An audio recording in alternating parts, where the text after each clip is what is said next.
Bonjour, la relation parent-enfant influence-t-elle les demandes et l'activation parentale dans le processus d'intervention thérapeutique? Comment gérer cette situation?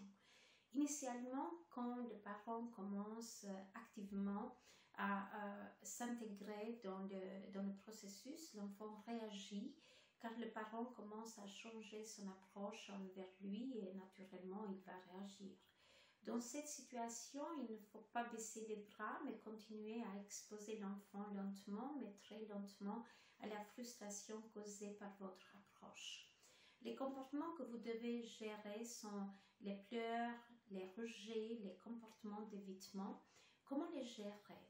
Choisir des activités que l'enfant aime et utiliser cette activité pour donner des commandes simples liées à l'activité.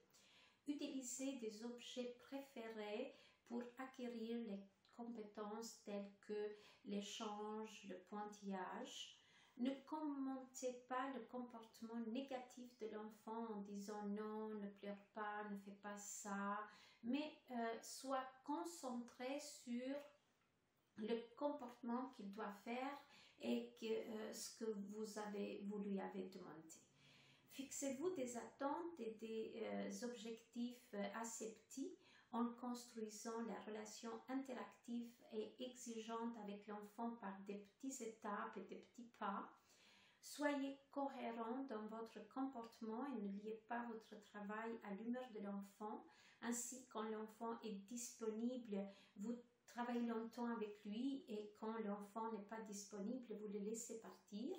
Non, ce que vous devez faire, c'est cibler clairement et quotidiennement ce que vous voulez apprendre à votre enfant par des petites étapes, par des petits pas.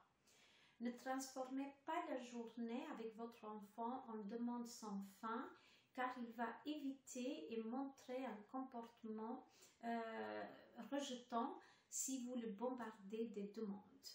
Travaillez à intervalles courts et réguliers avec votre enfant et profitez également de toute situation naturelle pour lui apprendre, pour lui enseigner quelque chose. Ne lui faites pas répéter plusieurs fois quelque chose qu'il vous a montré qu'il sait bien le faire. Renforcez tous ses efforts, aussi petits soient-ils, pour qu'il a fait ou qu'il fait pour réaliser quelque chose.